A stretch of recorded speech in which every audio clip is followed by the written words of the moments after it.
On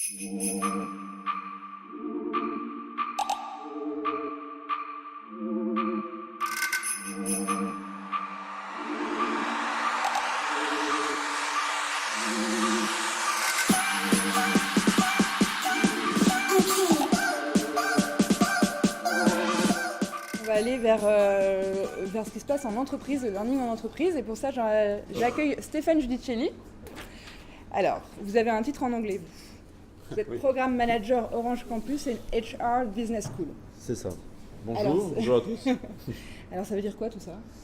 Alors, je travaille dans l'école de management du groupe qui s'appelle Orange Campus, donc l'université des managers du groupe Orange.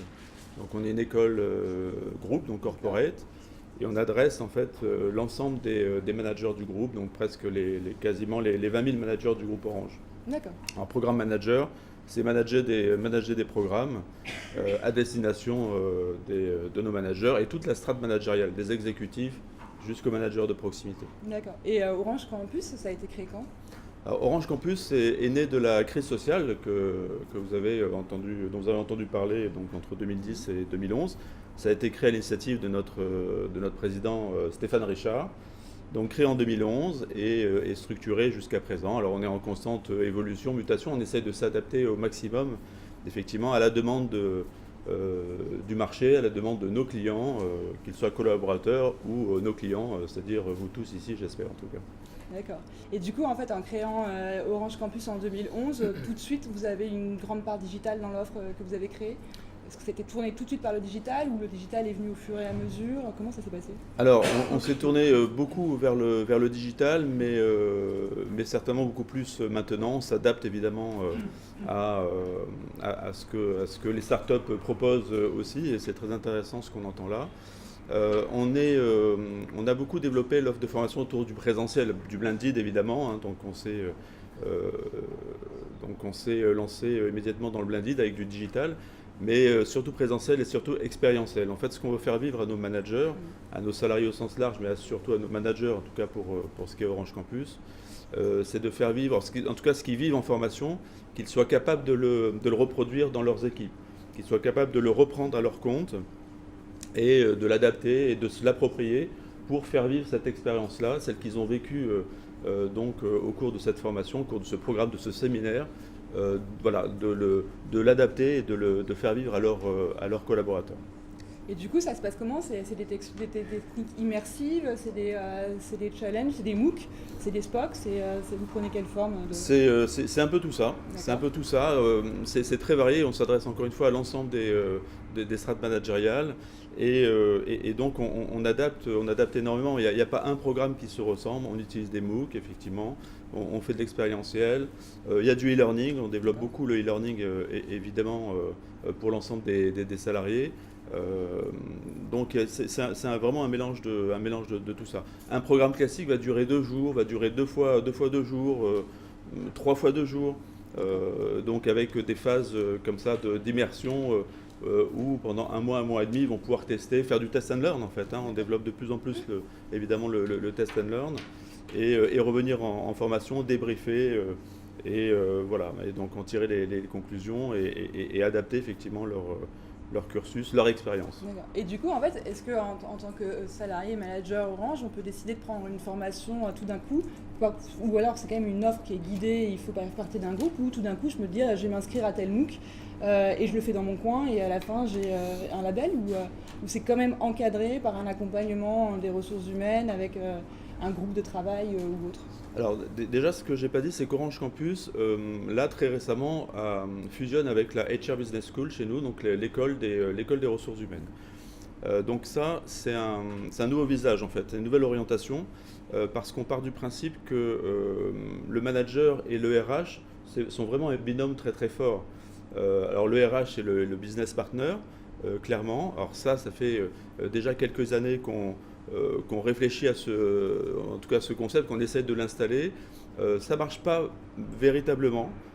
Et là, la décision a été prise de fusionner les deux écoles pour apporter l'expérience managériale à nos RH, à nos RRH, nos responsables des ressources humaines, qui sont eux en proximité de nos salariés, et puis aux DRH. Voilà, donc Donc on a fusionné les deux écoles, on a mutualisé les savoirs, les expériences, les compétences, faire en sorte que le manager et le RH soient vraiment le binôme gagnant, parce que ça nous semble essentiel. Donc une fois qu'on a dit ça, c'est vrai que bien sûr on peut s'inscrire sur des MOOC, on peut s'inscrire sur des e-learning, c'est libre. Il y a une validation managériale, bien entendu, c'est encadré, et ce qui est encadré aussi, c'est l'offre que l'on propose à nos managers, à nos salariés globalement. Mais si je fais un focus sur les managers, c'est de se dire, voilà, chez nous il y a des indispensables. Il y a des indispensables, c'est-à-dire que je deviens manager, ou je deviens un manager de manager, ou je deviens un leader, ou je deviens un exécutif du groupe, eh bien je rentre dans un cursus qui va m'accompagner, en tout cas sur ma première année. Et ensuite, on a d'autres indispensables qui sont, je suis manager de manager déjà depuis un certain temps, depuis 3-4 ans, donc j'ai déjà une certaine expérience, plutôt reconnue, je suis à ce poste déjà depuis quelques années. Et bien là aussi, on encadre, et ça doit être accompagné, certainement encore plus accompagné par les managers, mais là on part du principe que c'est pas parce qu'on a 3-4 ans d'expérience sur son job qu'on n'a pas besoin d'être accompagné par la formation. Voilà. Et donc là aussi, je rentre dans un cursus, alors encore une fois, qui varie de quelques jours à un cursus un peu plus long. On a aussi des parcours certifiants, on a des partenariats avec l'EM Lyon, avec l'ESSEC Business School, avec l'école des mines, en fonction effectivement, de nos secteurs d'activité et du type de métier qu'on adresse dans le groupe. Et donc ces formations que vous faites en partenariat avec des écoles, c'est des formations qui sont uniquement ouvertes aux salariés Orange, ou c'est des gens qui peuvent venir de l'extérieur et vouloir une certification Orange EM Lyon ou Orange Paris Tech? Peut-être que c'est une idée à développer, en tout cas à s'ouvrir à d'autres salariés, mais aujourd'hui c'est vrai que c'est uniquement centré sur les salariés du groupe et sur les managers du groupe. Donc c'est pas ouvert vers l'extérieur. Donc c'est un parcours que vous avez vraiment spécifiquement travaillé avec les écoles pour accompagner vos managers dans leur développement et dans l'acquisition de connaissances. Absolument. Pour vous donner un exemple concret, là, en tant que programme manager, j'ai en charge un programme qui concerne les DRH expérimentés. Ouais. Et donc là, on est en train de construire avec nos partenaires. Là, on a pris Capgemini Consulting, on a pris aussi donc un autre partenaire qui nous a aidé vraiment sur la stratégie, qui nous a accompagnés aussi sur les neurosciences. C'est des choses qu'on essaye d'explorer aussi. Et donc là, on construit un programme qui est destiné au DRH du groupe. Alors même principe, je deviens DRH, je m'inscris dans un programme qui sera pour nos DRH juniors. Et puis, je suis DRH expérimenté, j'ai déjà 3, 4, 5 ans d'expérience. Donc là, je vais m'inscrire dans un programme pour m'accompagner sur la posture.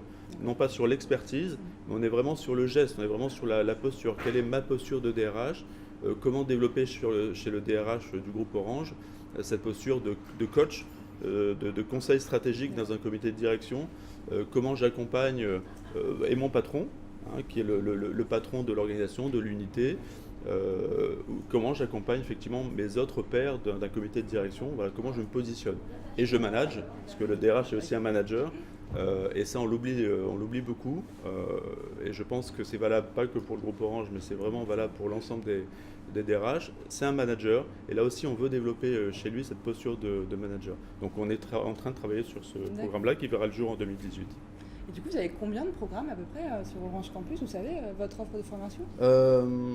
En fait, on l'a. Orange Campus, c'est on va dire, 3 équipes. Une équipe qui sont sur des enjeux collectifs, c'est-à-dire qu'on va accompagner à la demande d'un exécutif du groupe, donc un des 250 exécutifs du groupe, qui dit voilà, moi j'ai besoin d'accompagner ma direction, ma division. Donc ça peut être 1000 personnes, ça peut être 5000, 6000, 8000 personnes, une division, voire. Et donc j'ai besoin d'accompagner en tout cas mon comité de direction, on va commencer par là, sur la transformation de cette division. Donc là, il fait appel à Orange Campus et on a une petite équipe de 5-6 programmes managers qui travaillent avec des consultants évidemment qui nous accompagnent et qui construisent l'ingénierie pédagogique, voire aussi la facilitation. On a une autre équipe qui se ressemble beaucoup, qui est plus petite et qui est vraiment sur des enjeux très, très spéciaux, sur des enjeux collectifs très, très particuliers. Et puis on a l'équipe du développement individuel auquel j'appartiens. Alors nous-mêmes, on a des passerelles comme ça. J'ai moi-même accompagné des enjeux collectifs également, donc on essaie de créer des passerelles. Et donc on a une troisième équipe qui est sur donc l'accompagnement individuel, donc les programmes pour les DRH, pour les managers. Voilà. Et là, on a certainement à peu près une vingtaine d'offres, et on décline ça en indispensable et en prioritaire. Voilà, donc là, on communique vers nos partenaires en France et dans le monde sur ces prioritaires-là. S'ils ont besoin d'une offre plutôt sur mesure, eh ben, ils peuvent piocher dans le catalogue et nous la demander. Et du coup, le retour d'expérience de vos salariés ou des gens qui ont suivi vos formations, c'est quellement c'est des gens qui sont enthousiastes, qui ont envie de recommencer, ou il faut les porter vraiment, ou ça se passe comment? Alors, l'offre Orange Campus est très appréciée.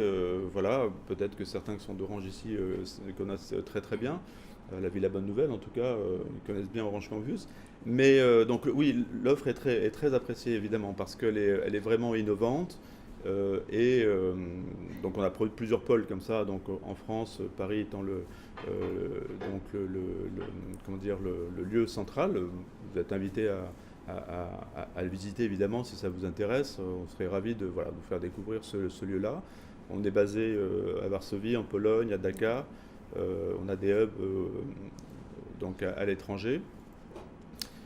Donc oui, moi ce que je dirais simplement, c'est que je pense que par exemple la strat manager de manager a plus de difficultés à s'inscrire. Non pas parce que l'offre n'est pas intéressante, ils ont envie d'y aller, mais et c'est valable aussi pour nos dirigeants ou nos DRH. Je pense qu'ils n'investissent pas suffisamment dans leur propre formation.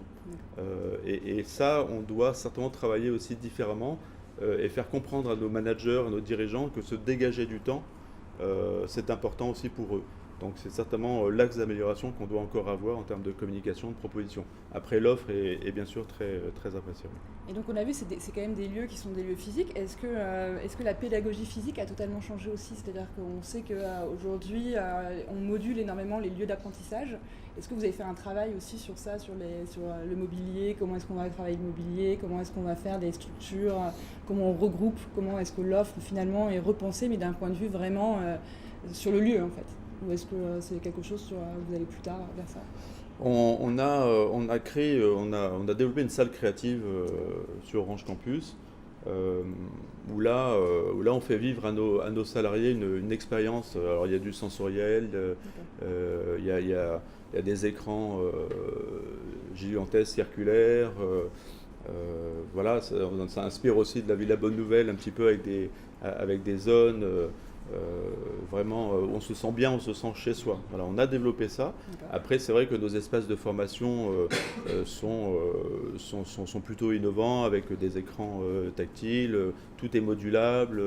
Ce ne sont pas des salles de formation classiques, hein, c'est des tables rondes qu'on peut moduler à souhait, etc., avec des écrans un peu partout. Voilà, on a des amphithéâtres, on a des amphicirculaires. Enfin, c'est vrai qu'on a vraiment un choix. En tout cas, le mobilier, oui, a été pensé pour faire vivre en fait à nos salariés la meilleure expérience qui soit. Et c'est vraiment notre objectif globalement dans la formation et en particulier chez Orange Campus, de faire en sorte que nos managers, nos RH soient le plus épanouis possible. Et quand ils viennent là, eh ben, ils s'y sentent bien. Et ils pensent qu'à apprendre et voilà, à ouvrir un peu leur chakra pour apprendre du mieux possible. Et il y a une partie de l'offre, donc là on a vraiment parlé de ce qui était pour les salariés, mais Orange Campus c'est aussi une offre qui est ouverte au grand public. Vous faites aussi des MOOC ou des choses comme ça? Pas du tout? Alors qu'est-ce que vous appelez grand public? Les utilisateurs Orange, parce qu'on a vu il y a passé des MOOC chez Orange, c'est vous qui le portez aussi ou pas du tout, c'est pas Orange Campus? Alors non, pas forcément. C'est vrai qu'il y a Orange Campus, en fait, j'aurais peut-être dû commencer par là, qui est l'école des managers, du management. Mais chez Orange, on a vraiment une multitude d'écoles, je crois qu'il y a une quinzaine d'écoles. Et en fonction des métiers, ça peut être l'école de la relation client, ça peut être l'école des finances, ça peut être l'école de la supply chain. Voilà, je ne vais pas toutes les citer. Et chaque école, effectivement, développe bien sûr ses MOOC, ses e-learning pour ses salariés, pour son secteur d'activité. D'accord. Voilà. Et du coup, en fait, pour conclure, finalement, au départ, Orange Campus, c'était pour répondre à une crise sociale. Aujourd'hui, est-ce que vous pensez que vous avez muté et en fait, vous êtes plus sur le développement et sur l'avenir d'Orange? Enfin, est-ce que Orange met le learning au centre de son développement et de sa stratégie? Oui, c'est vrai qu'on a connu une crise sociale assez violente. Les médias ont donné un ton particulier à ça. Donc voilà, Orange Campus est né de là pour vraiment accompagner nos managers sur du management différent. Le droit à l'erreur, le test and learn, l'agilité, tous ces concepts-là que vous connaissez, que vous maîtrisez, voilà, on les a développés depuis 2010-2011. Aujourd'hui, c'est très différent. Donc la paix sociale s'est installée dans le groupe très clairement. Notre président mandate pour un 3e mandat et je pense qu'il a l'ensemble des salariés derrière lui. Oui, on voit vraiment l'avenir, on pense vraiment à 5-10 ans et c'est pour ça qu'on travaille notamment à développer ce partenariat manager-RH. Là, c'est pour déjà prévoir les 5 prochaines années et accompagner nos RH et nos DRH sur la posture. On travaille aussi, on développe beaucoup aussi, j'entendais parler de l'intelligence artificielle, par exemple voilà, on essaye de travailler donc avec les robots, donc on essaie de développer ça, en tout cas on réfléchit, on fait des tests. Voilà, la prise de parole en public avec un casque de réalité virtuelle sur les yeux, c'est quelque chose qui est juste fantastique. Je l'ai noté, je le savais, mais je l'ai noté c'était pas plus de 20 minutes. Mais là, c'est juste fantastique ces outils parce que ça permettrait effectivement d'installer ce type de formation un peu partout, presque à domicile. Voilà, donc c'est des choses auxquelles on réfléchit, absolument. Merci. Est-ce qu'il y a des questions sur cette partie? Oui, bien sûr. Non, mais ce sont des bonnes questions. Vous parliez de learning et de parcours tout à l'heure. Aujourd'hui, quand on interroge les grands groupes de services qui sont assez mûrs en ce qui concerne leurs universités, donc on parlait des IBM, des Capgemini et autres, on s'aperçoit qu'ils sont à un stade avancé de tout ce qui touche à la digitalisation et du blended learning, aussi bien en ce qui concerne la numérisation du contenu qu'en ce qui concerne, on va dire, la taxonomisation du contenu. En revanche, là où ils ont de grosses difficultés, c'est sur la manière de créer des parcours personnalisés par employé en fonction de l'évolution de carrière de la personne pour pouvoir à la fois analyser finalement les acquis et ce qui manque finalement par rapport à ce qu'on peut attendre en fait de l'évolution de carrière de cette personne. Et pour ça, en fait, ces grands groupes sont un petit peu secs. Commence d'ailleurs à se tourner vers le monde académique pour voir justement l'expertise pédagogique pourrait permettre de remplir ce gap. Je voulais savoir si Orange avait travaillé sur ces sujets-là et quel était aujourd'hui l'état d'avancement de vos réflexions. Alors oui, c'est une excellente question. C'est vrai qu'on ne travaille certainement pas encore suffisamment l'individuel, très clairement.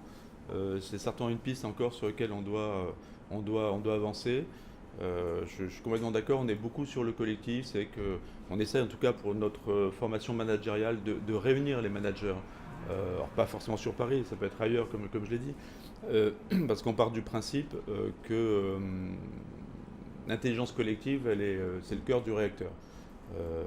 Voilà, moi je me suis beaucoup appuyé sur les travaux d'Olivier Zara, que vous connaissez peut-être autour de ça, le manager digital, autour de l'intelligence collective et je pense que ça c'est ce qui fait notre force et aujourd'hui c'est ce qui donne envie en tout cas à nos salariés, à nos managers de se retrouver et pas de se retrouver dans un lieu où ils se connaissent déjà parce qu'ils se retrouvent au travers de réunions d'équipe voilà, mais se retrouver à un lieu différent et on mixe à la fois les expériences, les parcours et on part du principe que c'est ça qui est hyper enrichissant. Et ils repartent parce qu'il y a eu cette intelligence collective et parce qu'ils ont appris de leurs collègues, de leurs pairs. Voilà, donc c'est ça qu'on essaie de développer. Est-ce qu'on doit développer des parcours vraiment individuels et creuser encore plus là-dessus? Alors on le fait évidemment avec tout ce qui est autour des MOOC et des e-learning, etc. Mais voilà, certainement qu'on doit investiguer ça encore un peu plus. En tout cas, je note la réflexion pour en faire part. Merci en tout cas. Merci. Oui, monsieur. Bonjour, Nicolas Dupin, I2L, l'Université Paris Lab. Vous avez abordé le sujet très rapidement à la fin. Vous parlez d'expérience, de simulation au plus proche de la réalité. Où en êtes-vous effectivement de l'utilisation des réalités immersives dans vos dispositifs de formation, mis à part l'exemple que vous avez indiqué juste à la fin? Alors, on est au coulisses, c'est-à-dire que là, on a développé on est en train de développer un programme sur la rhétorique, par exemple, qui s'adresse à nos leaders et à nos cadres dirigeants. On voudrait aller plus loin aussi donc pour la prise de parole en public, où ce sont des formations, pour parler vrai, extrêmement coûteuses. Donc on a ce programme-là chez Campus, par exemple, où on propose sur 2 jours ce type de formation de prise de parole, mais ça se passe dans une salle avec 8 salariés et puis un coach. C'est filmé, c'est débriefé, etc. Donc c'est plutôt classique et ça nous coûte très cher. Mais elles sont juste super, ces formations et très très utiles. En revanche, c'est de se dire, bah tiens, voilà, j'ai un casque de réalité virtuelle et donc on a fait des tests. J'ai moi-même été impliqué là-dedans et j'ai testé. C'est juste bluffant. On est dans un théâtre. Voilà, on arrive à créer un public, on arrive à créer des interactions, le formateur crée des interactions et ça permet de voir comment on réagit, etc. Et donc voilà, bon, c'est coûteux à développer évidemment, mais c'est de se dire que on peut aller encore plus loin et pousser encore plus loin l'expérience. On se retrouve là devant 250, 300 personnes, voire au Stade de France avec 50 000 personnes, on pourrait faire ce genre de choses, hein, vous le savez certainement très très bien. Donc voilà, on démarre, ce n'est pas des choses qu'on a mis encore à disposition de notre catalogue. On travaille avec la Learning Agency chez nous, qui développe ce genre d'outils. On a reçu pas mal de startups ou d'entreprises qui développent ça. Donc on est en train on débute, on n'a rien développé, on n'a rien encore industrialisé sur le sujet. On est certainement d'ailleurs en retard, hein, je pense, parce que peut-être chez Air France, j'ai testé un produit Air France pour les chefs de cabine et les stewards, les hôtesses, comment réagir à un départ de feu, des choses comme ça. Donc c'est assez bluffant. Et donc voilà, on développe, donc on n'a pas plus de retour véritablement sur ce sujet. En tout cas, ça nous intéresse beaucoup. On est ouvert. Vous parlez effectivement des gestes métiers, pour le coup, les réalités virtuelles et augmentées ont un potentiel sur la question de l'apprentissage des gestes métiers et le développement des compétences au-delà des soft skills, qui est effectivement votre point d'entrée aujourd'hui, qui est absolument considérable. Absolument, sur les hard skills, c'est un formidable potentiel, clairement. Et la question du coût initial, qui peut être effectivement plus ou moins élevé en fonction de l'ambition de la simulation, est à mettre en rapport du ROI et effectivement la mesure du coût des formations qui sont aujourd'hui déployées par rapport à celles qui sont déployables avec ces technologies. Tout à fait. Merci. Merci. Une autre question? Bon, écoutez, merci beaucoup. Merci beaucoup. Merci.